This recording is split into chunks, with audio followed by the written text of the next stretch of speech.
Mali kunnafoni TV abonné o ama fo aw ni yatuma amunu sogolindo an Mali kono Mali ko ka femi je fata anani belajiralen fe aw bisimila bi aka kunnafoni olu keneka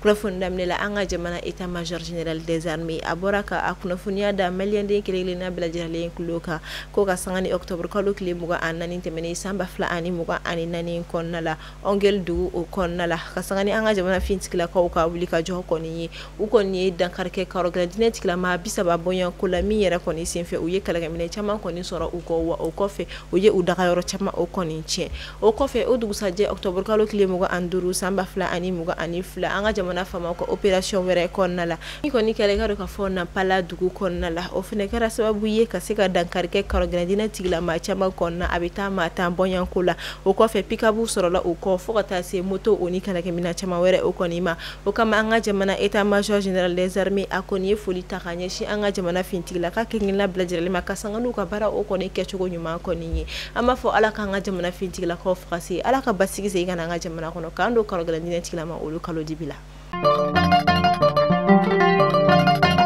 Alamili o buludaleno ka bi ku nyogoma kono tenena ta novembre kalo kile nani samba fla ani moga an nani ni alama bashike o kama anga jamana ministre mnyeshini ndo kalanko ma Dr Amadou Sy Savane akoni ayira ka fokoni alama bashike foshi kontena do tenendo kalamili o koni koro mi yera koni kama ame wakati mna ko sala kol so chama koni moko bora olu konna la mi yera la awilla kata isena bolike kata la kol so do konna la kata jatemneli oke o wakati kele konna la segu gouverneur ale fana yulika joke ka sangani jumado temene koni kataka femi école bada soni kura konna mi mesegu ka olu koni feno mi yera konna dimaya muga ani woro boyangu koni hundakalendo okono ka sabu koni ni sanju ka cheni koni ni wala sa ka se ka fero koni sigi se hanyon tena na tache la kol so be se ka labla to na kalamidu olu be se ka kechugo bi ama fo ala ka samba fla ani muga nani samba fla ani muga nduru kalanti me kunyo mandi demasa ani école de kele na bla jaralima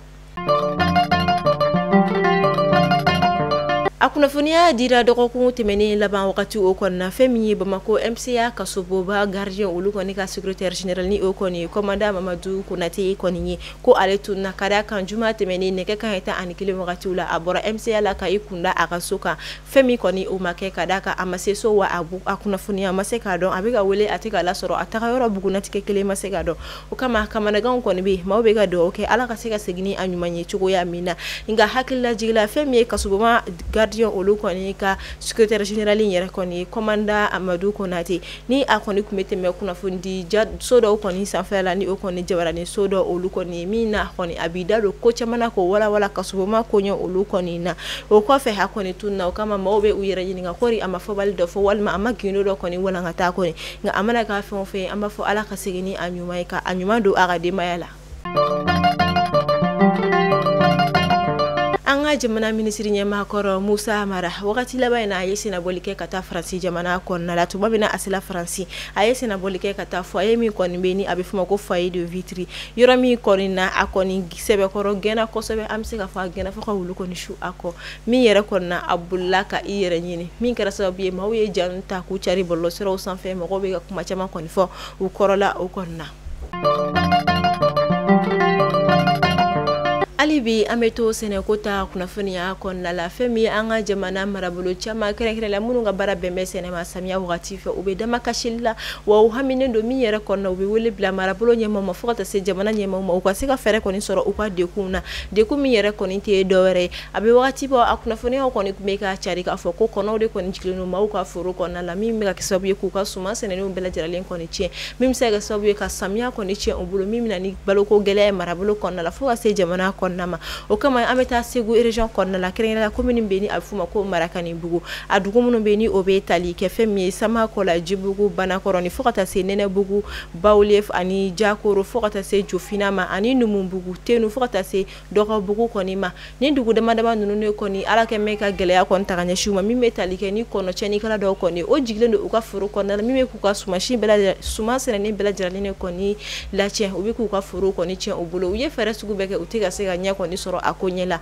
o kama ube dama kashilike marabolo nyema uye fota si anga jamana nyema ukasega fere koni soro ula kadaka ni samia koni kera ko samia manye jabi nyuma ma soro obina ni baloko gele yare koni marabolo kono foga jamana bebita sega ita soro ula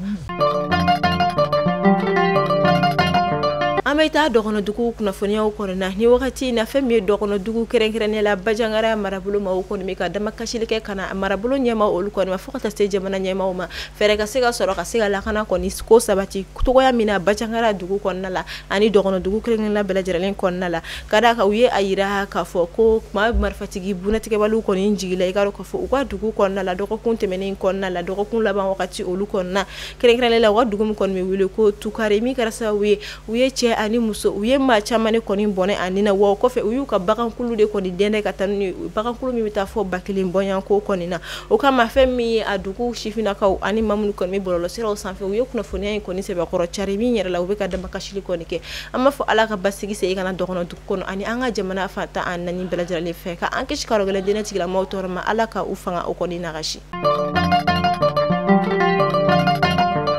An bɛ taa Sikaso ka olu kɔni fɛ yen nɔ ka sanga ni octobre kalo tile 12 tɛmɛnen san 2024 Sikaso faba kɔnɔna la ni o ye Kɛnɛdugu kɔni ye fɛn min ye u ka commissariat de police du 2e arrondissement ka sanga ni o commissaire kɔni n'a ka cɛdenw ka wuli ka jɔ kɔni o kɔni sera ka tɛgɛ kɛ fɛn min ye binkani wale tigilama dɔ kɔni na min ka baara tɛ fosi ye kan maaw kɔni ŋanamu ani ka binkani wale kɔni ta ka ɲɛsin maaw ma ka o bolofɛnw yɛrɛ kɔni minɛ u la u kɛlen kɔfɛ ka tigɛ kɔni kɛ ni maa kofɔlen na ka a sɛgɛsɛgɛ u kɔni taara sɔrɔ k'a fɔ a kɔni ye maa hakɛ min ŋanamu a bɛ taa fɔ maa 30 ani kɔ bɔɲanko o de kɔni na ni wagati na a bɛ fanga tigilamaw bolo ɲangili min kɔni ni o kan ka da kan ani min ka kan o na da a kan.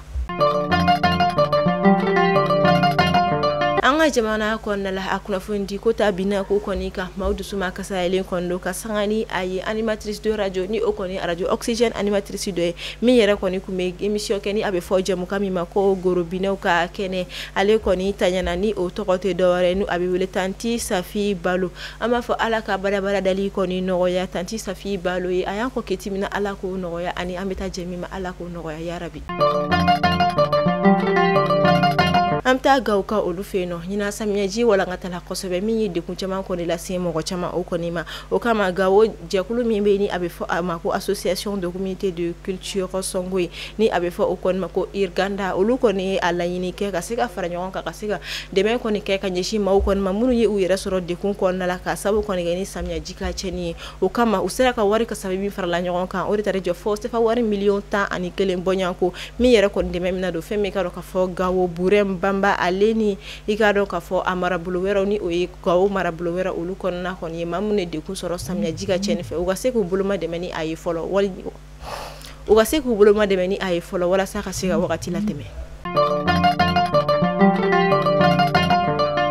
Bi ye tɛnɛ dɔgɔkun daminɛ don an b'a fɔ Ala ka dɔgɔkun timɛ ko ɲuman di a ma aw minnu sɔgɔlen don an na Mali kunnafoni bɔlɔlɔsiraw fɛ ni ne bɛ dan sigi aw ka bi kunnafoniyaw la an b'a fɔ aw ni ce aw ka lamɛnni ko ɲuman na aw sɔgɔlen don Mali kunnafoni bɔlɔlɔsiraw la kunnafoniya jɛlen bɛ sɔrɔ yen nɔ de aw kan bɛ sini ni Ala ma basi kɛ ni aw la Ala k'an si jɔ ko ma kɔnɔ k'an ka jamana basigi yarabi.